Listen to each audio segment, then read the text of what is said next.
Շաբաթներ առաջ եվրոպական ամենազարգացած երկրներից մեկում Գերմանիայում տեղ ունեցան խորհրդարանական ընտրություններ, որոնք ըստ էության պետք է հանգուցալուծեին երկրում առկա քաղաքական ճգնաժամը եւ ընտրությունների արդյունքում իշխանության գլուխ եկան քրիստոնյա դեմոկրատների եւ քրիստոնյա սոցիալիստական միության ներկայացուցիչները եւ կարծես թե մենք տեսնում ենք, որ Եվրոպայում եւ մասնավորապես Գերմանիայում նաեւ ազգայնական ուժերն են կարողանում որոշակի առաջընթաց ունենալ եւ այդ ընտրություններում երկրորդ տեղը զբաղեցրել էր ծայրահեղ աջակողմյան կուսակցություններից մեկը։ Այս եւ այլ հարցերի շուրջ ես զրուցելու եմ այսօր PR տեխնոլոգիաների մասնագետ Արամ Մանուչարյանի հետ, պարոն Մանուչարյան։ Բարև։ Շնորհակալ եմ հրավեր ընդունելու համար։ Սիրով։ Պարոն Մանուչարյան, Գերմանիայում ընտրությունների այսպիսի արդյունքները արդյոք անակնկալ էին, թե ոչ, եւ ինչպես ստացվեց, որ Շոլցի կուսակցությունը ըստ էության խայտառակ պարտություն կրեց։ Դե անակնկալի տեսակետով ես չէի ասի, որ իրանք այդպես մեծ անակնկալ էին։ Չնայած օրինակ շատ տեղերում մանավանդ արևելյան մասում Գերմանիայի շատերը կարծում էին, որ աջակողմյա ուժը AfD-ն, այսինքն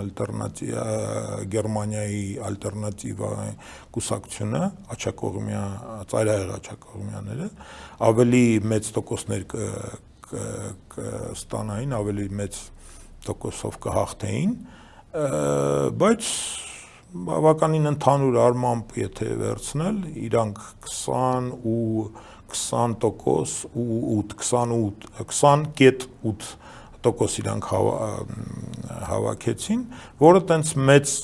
լավ տենց բան չէր, մեծ հաղթանակ չէր։ Չնայած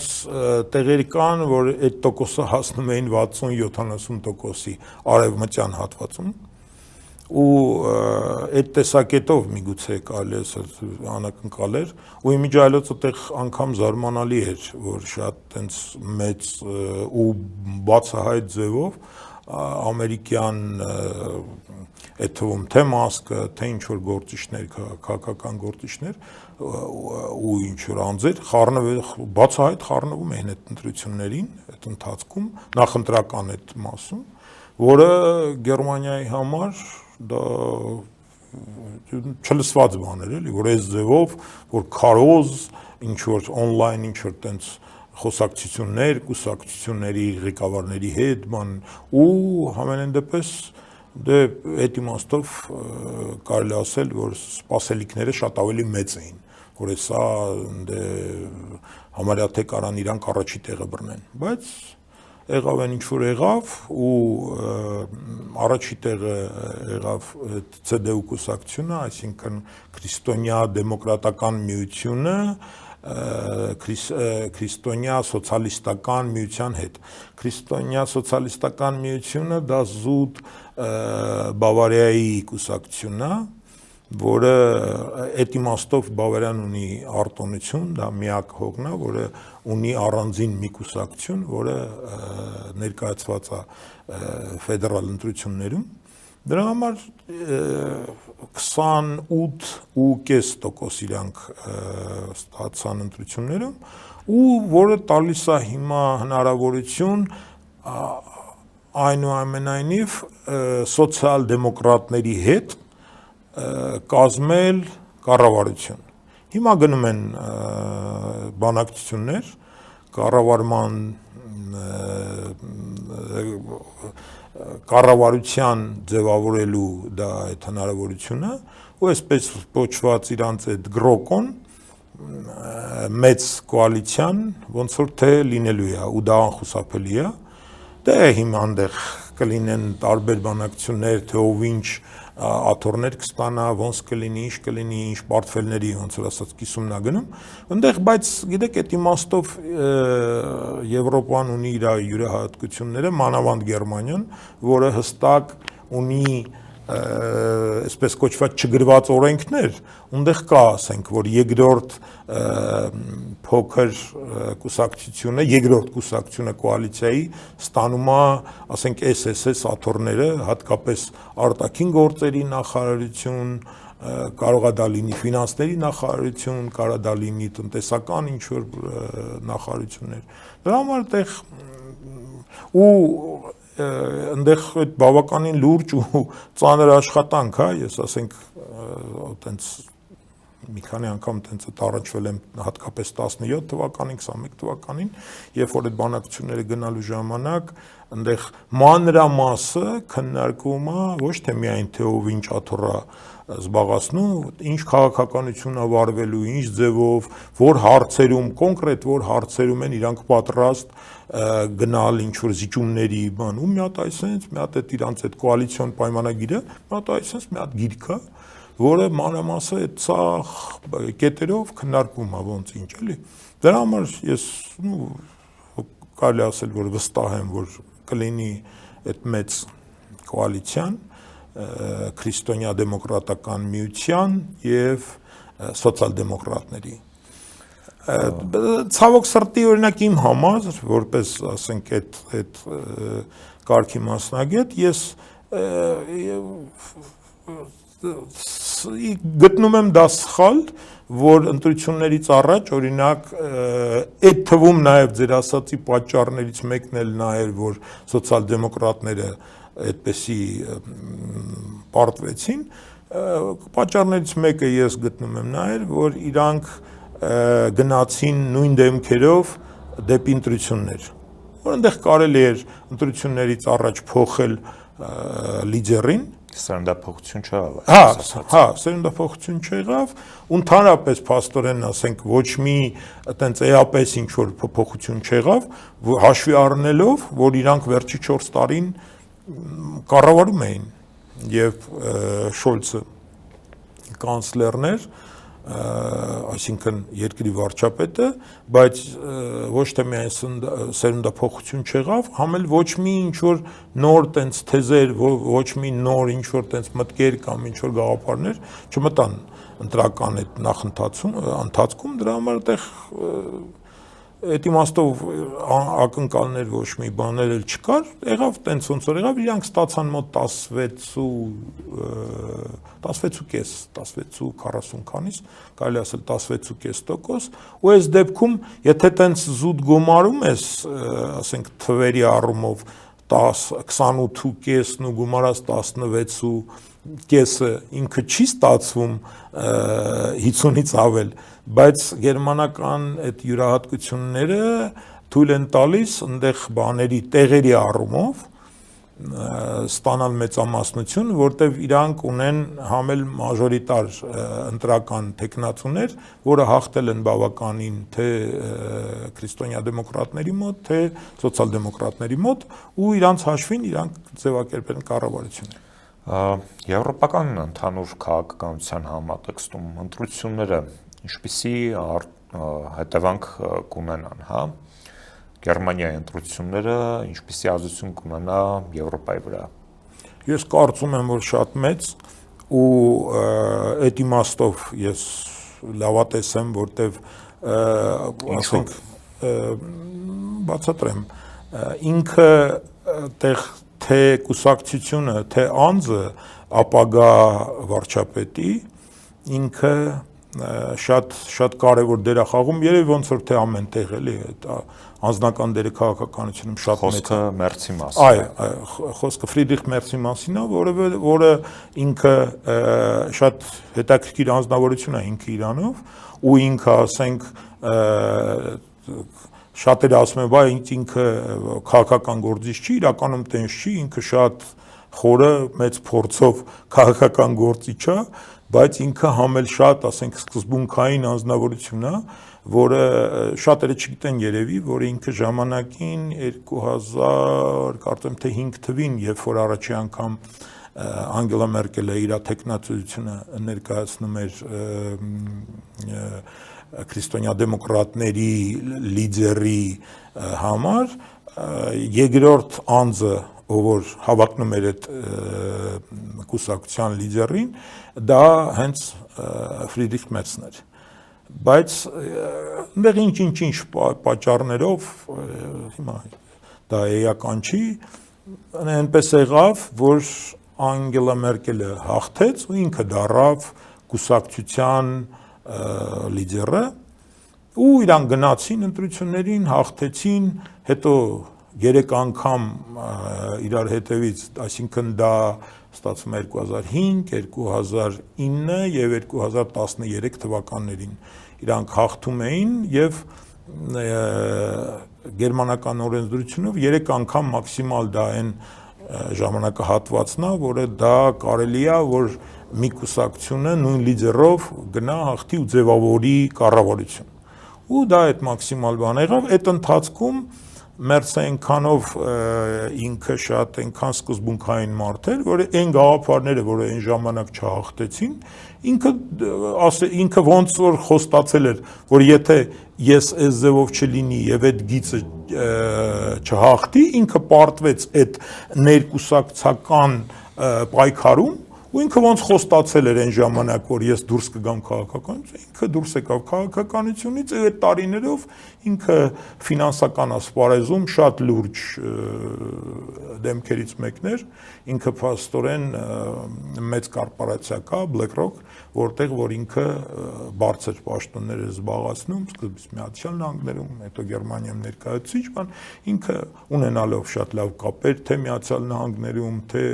ասենք տարբեր երկրներում, բայց այդ այնուամենայնիվ ինքը քաղաքականությունում բացարձակապես նոր մարդ չի, ինքը շատ, ասենք, փորձառու անձնավորություն է ու որը լավ հասկանում է տնտեսությունից, լավ ինքը անձնական շատ պատկերացումներ ունի ու հատկապես ֆինանսական ասպարեզում ինքը շատ փայլուն անձնավորություն է։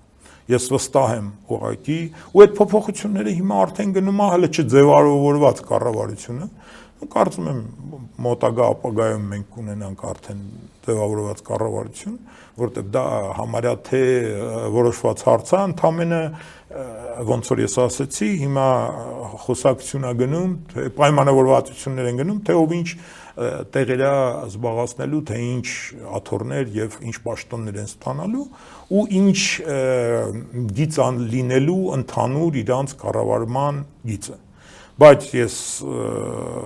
վստահ եմ, որ անձամբ Մերցի ազդեցությունը կլինի շատ մեծ։ Շատերը ասում են, բայց ինքը խարիզմատիկ չի, սենց չի, նենց չի, կներեք, բայց Շոլցից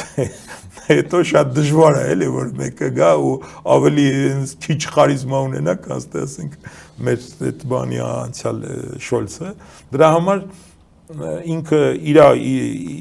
ունի իր խարիզման, ինքը շատ սկզբունքային անձնավորություն է ու որը իմիջիալոց իրան ասում էին, բա ինքը պրոամերիկյան է, բայց իր առաջի հայտարարություններից մեկը եղավ ընտրություններից հետո միանգամից ինքը հայտարարեց, որ Եվրոպան պետք է ունենա անձնական քաղաքականություն ու էական չի, թե դա կլինի ում դուրը կգա, թե չէ։ Մենք պետք է անենք այն, որը շահավետ է Եվրոպային, իսկ որը շահավետ է Եվրոպային, դա շահավետ է Գերմանիային։ Այսինքն այդ գիծը հստակ լինելու է ու ես վստահ եմ, որ նորից հիմի Գերմանիան կզբաղեցնի իր այդ, ասենք, այդ լիդերի, այդ եվրոպական լիդերի այդ տեղը։ Հենց դրա մասին է նաև ցանկանում խոսել։ Մենք տեսնում ենք, որ Միացյալ Նահանգներում ադմինիստրացիայի փոփոխությունից հետո շատ սուր կերպով են հարաբերություններ կառուցվել եվրոպական ներկայիս երկրների հետ եւ նախագահ Դոնալդ Թրամփը առասարակ հայտարարում է, որ Միացյալ Նահանգները պետք է դադարի լինել այն անվտանգության հովանոցը Եվրոպայի համար, որը որ երկրորդ աշխարհամարտից հետո նա ուներ, այդ Մարշալի պլանի համատեքստում։ Եվ խոսակցություններ են գնում, որ Եվրոպան ինքը պետք է ստեղծի սեփական անվտանգային այդ միջավայրը, կամ որևէ կառույց կամ ինչ-որ ձևաչափ, որը որ պետք է ըստ էության փոխարինի ՆԱՏՕ-ին, որովհետև շատերի գնահատմամբ ՆԱՏՕ-ն սպառել է իրեն որպես կառույց։ Ինչ կասեք այս մասով, ինչ է կատարվում Միացյալ Նահանգներ եւ Արևմտյան Եվրոպայի երկրների միջև։ Գիտեք, դե նախագահ Տրամպը ինքը չնայած ինքը արդեն մի անգամ նախագահ լինելու բավական 4 տարի նախագահ, հետո այս ընթացքում բավականին ակտիվ էր քաղաքականության մեջ, բայց ինքը տենց էլ փաստորեն իր էությամբ ինքը բիզնեսմեն է ու մաքսիմալ ձևով ինքը խնդիրը ծայրահեղ ձևով է ձևակերպում, որ այն որ ասում է պահանջիր հնարավոր ավելը, որ հնարավոր է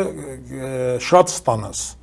Դրա համար այս ձևակերպումները, որ այս Եվրոպան պետք է սենց լինի, Եվրոպա մենք պատրաստ չենք ապահովել բան, ինքը բավականին պետք է դադարանք կերակրել։ Հա, պետք է անգամ ծիծաղալու է, էլի, այնտեղ որ ուշադիր նայես, հələ հարց է, թե ով ում է կերակրում, ու մենք այս հակամարտության մեջ այդ ոնց է հայրեն լեզվակռիվի մեջ այդ Ուկրաինայի հետ ղեկավարի հետ, Զելենսկու հետ, մենք տեսանք, որ ասենք ոնց եղավ, որ ասենք այնտեղ մի քանի տասնյակ միլիարդը ոնց որ թե սկզբից խոսքը գնում էր 60 քանի միլիարդի մասին, հետո գնաց 120, հետո շատ արագ դա դառավ 300, հետո դառավ 500 միլիարդ, այսինքն այդ թվերը, որը ամերիկյան ղեկավարը տենց ասում է, բարձրաձայնում է, ոնց որ տենց չեն կարա տենց այդ ձևով տենց արագ շուտ ժամանակում աճեին, ու ես տենց վստահ չեմ, որ այդ նույն ձևի չի իրանց հարաբերությունների եվրոպական երկրների հետ, ու այդտեղ եթե իմիջիալոց այդտեղ Մերսն էլ հայտարարեց, որ անգամ եթե դա ինչ որ իմաստով Միացյալ Նահանգների դուրը չի գալի, ինքը հստակ դա ասեց, որ մենք տանելու ենք մեր քաղաքականությունը, ու ինքը լուրջ մարդ է, ընդհանրապես եվրոպական լիդերները եթե մի բանով տենց այդ ձևով հայտարարում են, այդտեղ չի լինում այնց որ մի բան ասեցին, հետո ուրիշ ձև է լինում։ Իրանք այդտեղ հստակ իրանց դիրքորոշումը ունեն ու անկախ ամեն ինչից ես վստահ եմ, որ Եվրոպան առաջինը դա այդպես չի, որ Ամերիկանը կերակրում Եվրոպային կամ ամերիկյանը ամեն ձև ապահովում, Եվրոպան ունի ինքնուրույն հնարավորություններ, առաջինը դա է մեծ ֆինանսական հնարավորություն, հատկապես Գերմանիան, ունդեղ ծիծաղալու է, եթե մարդիկ կան ասում են այնտեղ լինեն հիմա լիդերությունը Գերմանիան զիջել է, ասենք, չգիտեմ, Ֆրանսիային կամ Լեհաստանին կամ բանին, այնտեղ ուղղակի երևի լավ չեմ պատկերացնում մոտորապես այնտեղ թվերի համեմատությունները, էլի, որտեղ Եվրոպայի տնտեսությունը ամբողջ Գերմանիայի տնտեսությունը այնտեղ մենակ կարելի է համեմատել ընդհանուր բոլոր մնացած եվրոպական երկրների հետ։ Հասկանում եք, այսինքն ինքը անգամ ավելի մեծ է Գերմանիայի տնտեսությունը ու ֆինանսական իրանց հնարավորությունները ավելի մեծ են, քան թե ամբողջ մնացած Եվրոպան։ Դրա համար այնքան անհամեմատելի չափսեր է, որ դուք այդ ձևով այտենց ասել, որ հետո տեղ հա կա ինչ որ ակտիվություն, ասենք բեմի վրա, այս վերջերս ասենք հա ինչ որ Մակրոններ ակտիվություն, դա այդ կապված էր, ասենք վերջի Գերմանիայի կառավարության հետ, Շոլցի անձի հետ, բայց ես վստահ եմ, որ այդ ամեն ինչի հիմի արդեն կփոխվի ու Գերմանիան նորից իր թե բեմի վրա, թե բեմի հետևում այդ դերը նորից ինքը իր վրա կստանձնի ու կտանի առաջ ու ես վստահ եմ, որ դա կբերի բավականին արագ ու դրական փոփոխությունների։ Իսկ Ամերիկայի Միացյալ Նահանգների այդ տիպի հայտարարությունները նրա համար էր, օրինակ մենք տեսանք այս լեզվակռիվը, տենց ասենք, մեղմ ասենք, որ Զելենսկու հետ շատերը ասենք սկսեցին բան անել, դե սաղ աշխարհը դա քննարկում էր, ինքը իրանով էս զարմանալի բան էր, այդպեսի բան տեսնել հեռուստատեսով, որ նստած սպիտակ տանը ինչ որ տենց վիճում են, բայց գիտեք ոնց ինքը հիմա կարող է այդքան սիրուն չէր բան չէր, բայց ինքը էֆեկտիվ էր, որտեվ շատ հեշտ ձևով, ասեմ որ առումով ինքը այս ձևով հեշտ ձևով Տրամպը հնարավորություն գտավ հեշտ ձևով ամեն պայմանավորվածություններից հիմա ինքը հնարավորություն ունի հետ կանգնի, որտեղ առանց այս տիպի ինչ որ բանի Սպառազինությունը դադարեցրեց։ Դե բայց որը դժվար խնդիր էր, որտեղ այնտեղ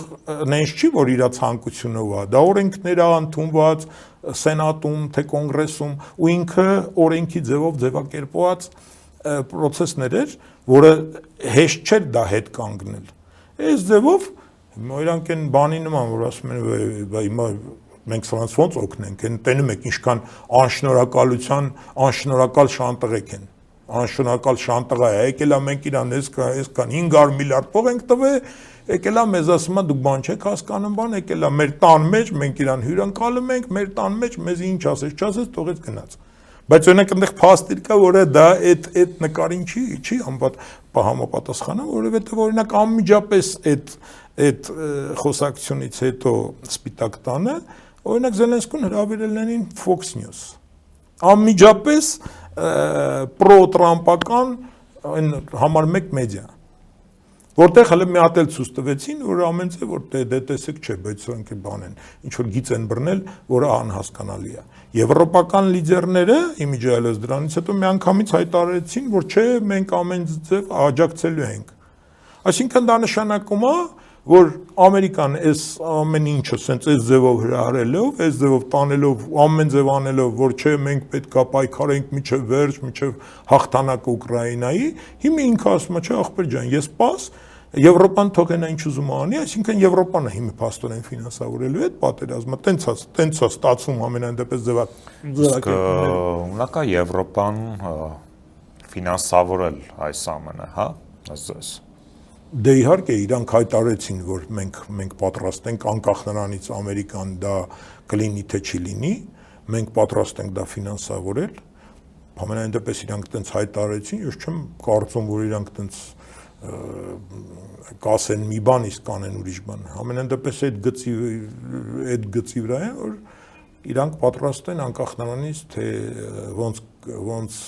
կողմորոշվի Միացյալ Նահանգները, իրանք այդ գիծը կտանեն մինչև վերջ առաջ։ Եվրոպական երկրների ղեկավարները հայտարարում են, որ պետք է ավելացնեն սեփական երկրների ռազմական բյուջեն, որը որ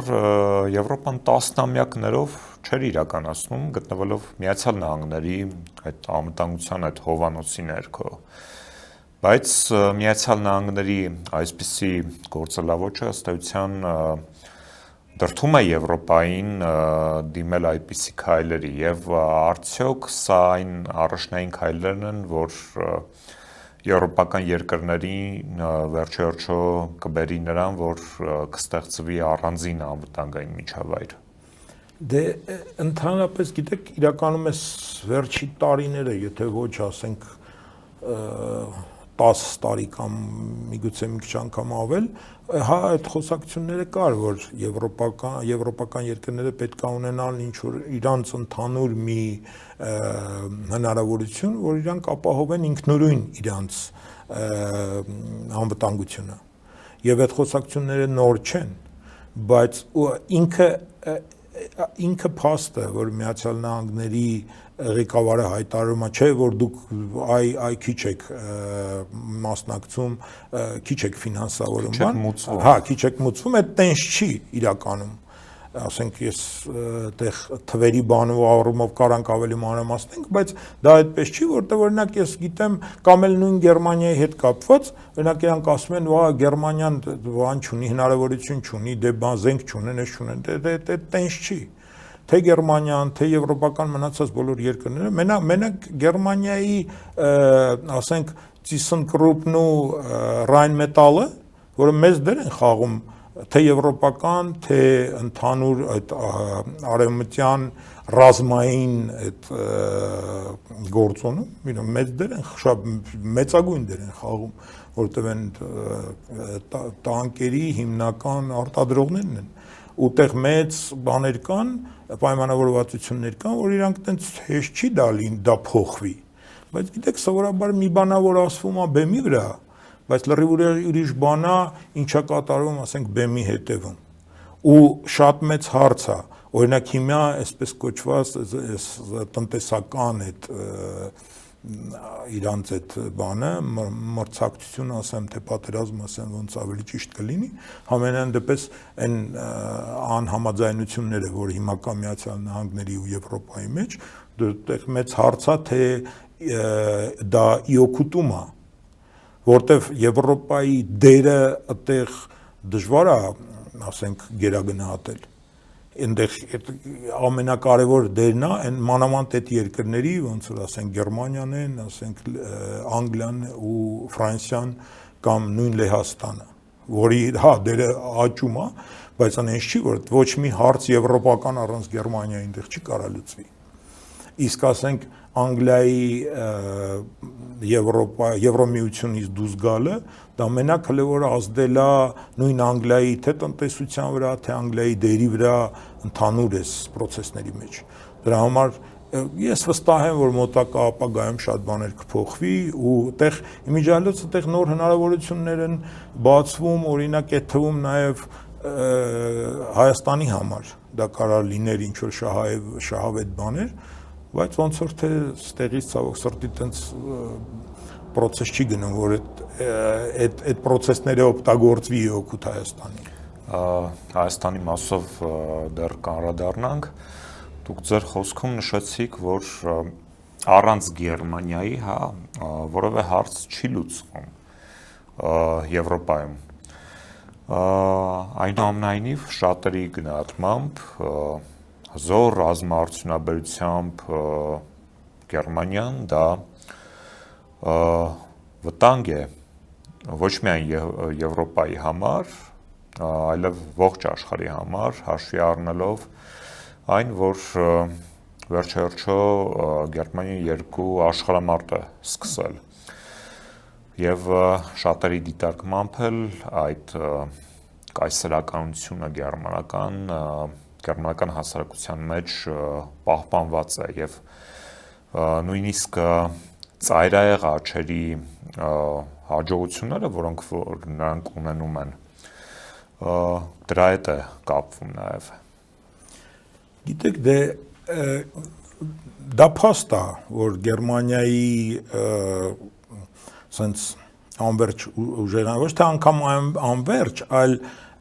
անսահմանափակ տենց ասենք անվանում են դանդաղ գործողությամբ ռումբ ինքս კი դանդաղել չի որտեղ օրինակ եթե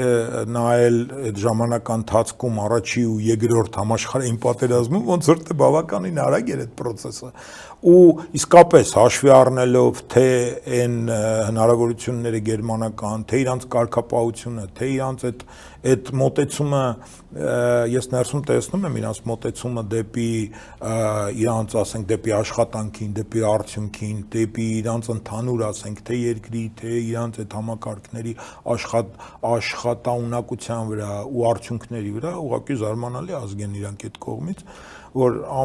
ամեն ինչը ապրում են ոնց որ ասում իսկապես աշխատելու համար օրինակ գիտեք ես զարմանում եմ սկզբի ժամանակներում որ հյուրանք պատկերացրեք էլի զուտ անգամ կենցաղային մակարդակում որ պատկերացնենք ասենք ինչ որ մեկը հյուր է գալի ասենք շաբաթ օրը ու ինչ որ ժամի ինքն էլ բավականին շուտ 9-ի կողմերը կամ 9:30 ասենք տենց բա չէ շնորհակալություն ասում մենք գնանք ասում որ ուշա գնանք բայց բա գործի ենք բայց վաղը Կիրակի է վաղը գործի չեք ասма չէ հենց այդ ասма վաղը Կիրակի է պետք է հասցնենք հանգստանանք որ երկուշաբթի էֆեկտիվ գնանք աշխատանքի այսինքն իրանք անգամ այդ հաշվի են առնում էլի այդ կողմից ու դա բերել է մի հատ նենց իրավիճակի որ գերմանացիք ի տարբերություն շատ մյուս այդ թվում նաև եվրոպական ազգերից իրանք ընդհանուր իրանց համար շատ բաներում իրանք պատրաստ են իրանց անձնականը զիջեն հանուն հանրայինի ուտեղ ես իմիջիալոց մի քիչ եմ որ ասում նախանձով եմ էլի այդ բանին նայում որը որ մեր հասարակությանը չի մեզ է պակասում մեր հայկական հասարակությանը ու պետականությանը որ մենք կարողանանք մեր անձնականը զիջենք անձնական հարցերում մի քիչ զիջենք ու բան չանենք հանուն հանրայինի ու այդտեղից է գալիս շատ բաներ որ իրանք ի վիճակի են արագ զարգանան, հիմի կան ինչ-որ սահմանափակումներ, բայց դե ես վտանգ չի ասի, որ հիմա կարա շուտ Գերմանիան տենց ինքնուրույն դառնա մեծ միավոր, բայց հիմի իմիջայլոց այդ իմաստով, հիմի հենց այդ process-ն էլ գնում է, որ հիմի այս ամերիկյան այս ձևի դիրքը կբերին դրան հնարավորություն է տալիս։ Իհարկե, հենց դա հնարավորություն է տալի ինքնուրույն Եվրոպան զարգանա, իսկ Եվրոպան դա նենց դա Գերմանիան է։ Մեծ հաշվով իհարկե։ Դա Գերմանիան է, որտեվ Գերմանիան է հիմնականում, ոնց որ ասած, այդ միավորս, հա, այնտեղ կարելի ասել Գերմանիան ու Ֆրանսիան, բայց իրականում ֆինանսավորում է այդ ամեն ինչը Գերմանիան։ Պաստորեն Եվրոսոյուզը ստեղծվել է Գերմանիայի փողերով։ Ու Գերմանիան է այդ սաղ, այդ թե կառույցներով, թե բաներով ամեն ինչ անում, որ դա այս ձևով զարգանա ու հզորանա։ Ու հիմա եթե իհարկե լավ չի, եթե իրար մեջ ինչ-որ խնդիրներ կա Միացյալ Նահանգների եւ Եվրոպայի, բայց մյուս կողմից դա լավ է, քանի որ դա հնարավորություն է տալիս ինքնուրույն զարգանալ ու Եվրոպայի զարգանալը դա ակնհայտ կբերի լուրջ փոփոխություններում ու ավելի ես կարծում եմ որ այդտեղ ավելի անվտանգության առումով դա ավելի լավ է ու ավելի նոր երաշխիքներ կլինեն որտեղ ինքը ուժեղ Եվրոպան դա լուրջ երաշխիք է ամբողջ աշխարհի համար եւ ամփոփելով վերջին հարցին անդրադառնանք տեսեք ոչ միայն Եվրոպայում հա այլ ըստեյության ողջ աշխարհում, հա, տեղի են ունենում գլոբալ քաղաքական, տեկտոնական շարժեր, կա երկխոսություն առաջին անգամ վերջին տարիների համատեքստում է Ռուսաստան, Միացյալ Նահանգներ եւ շատերի գնահատմամբ տեղի է ունենում ազատության գոտիների բաժանում, հա, համենայն դեպս մեկնարկ է տրված այդպիսի գործընթացի Եվ վերջերս թուրքական կողմը օրինակ բավական հետաքրքիր հայտարարություն արեց Հական Ֆիդանի շուրթերով, նշելով, որ Թուրքիան անմասն չի մնալու եվրոպական նոր անվտանգային միջավայրի ձևավորման գործընթացից։ Մենք նաև տեսնում ենք, թե այս ազատության գոտիների բաժանումը ինչպիսի հետևանքներ կարող է ունենալ, օրինակ փոքր ազգերի համար, մենք տեսնում ենք ինչ է տեղի ունենում Գազայում, տեսնում ենք ինչ է տեղի ունենում Սիրիայում եւ մենք տեսնում ենք թե ինչպիսի վիճակում է Հայաստանը, բայց մենք նաեւ գիտենք, որ գլոբալ փոփոխությունները բերում են ոչ միայն մարտահրավերներ, այլև հնարավորություններ, ասես Արևմուտքի մեջ Միացյալ Նահանգներ, Եվրոպա այս հակասություններում Հայաստանը ինչպիսի հնարավորություններ կարող էր ունենալ։ Գիտեք, իսկապես այս ամբողջ այս ժամանական ընթացքում հիմի գնում են այս ամենայն դեպս վերջի կարելի ասել 2-3-4 տարին գնում են լուրջ process-ներ, որը փոխվում նոր աշխարհը ձևավորվում։ Ու այդ process-ներում իհարկե ինչ որ երկրներ դժվում, քանդվում ու ասենք եթե վերցնել հա թե այդ իմաստով թե Սիրիան թե Գազան այն օրինակները որ դուք բերեցիք բայց այդ թվում նաև հնարավորություններ են որտեվ այդ օրինակ Ադրբեջանը օրինակ Լեհաստանը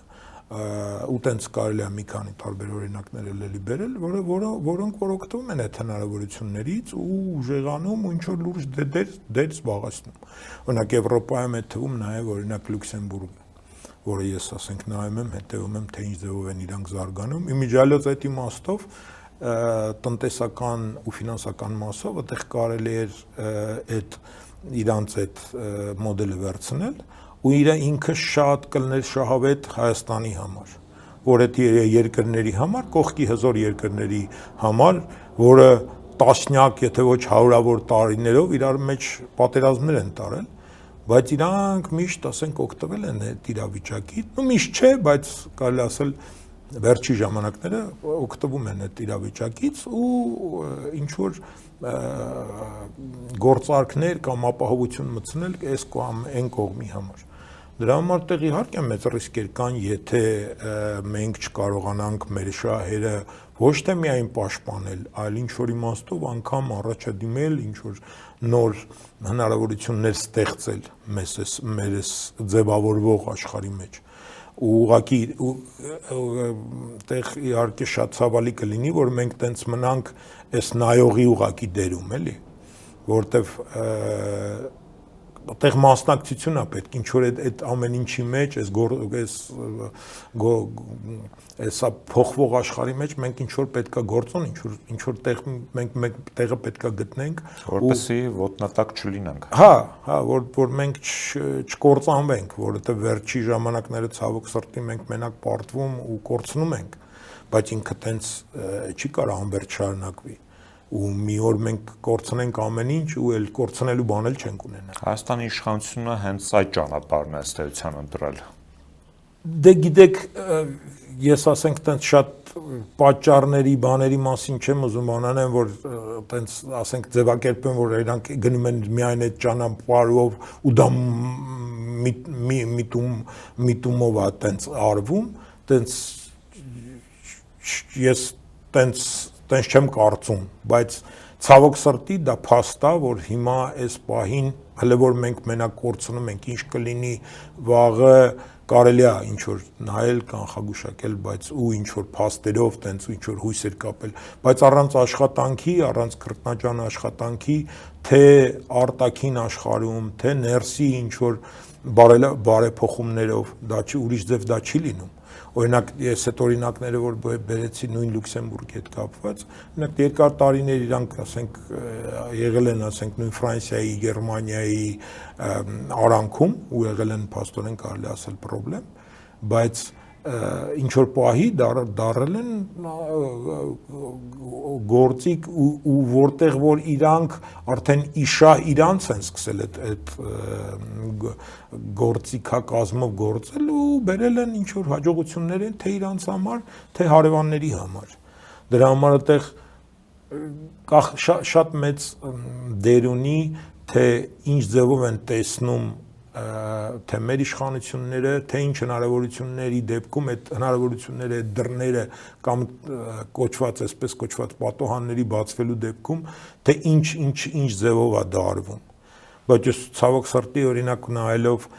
թե հայտարարությունների, թե գործողությունների հետ, օրինակ իմ համար տենց էլ հանելուկ մնաց, թե ինչ կարիք կար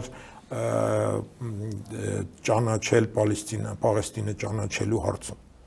Եթե մենք դրա դիմաց ինչ որ օգուտներ քաղեցինք,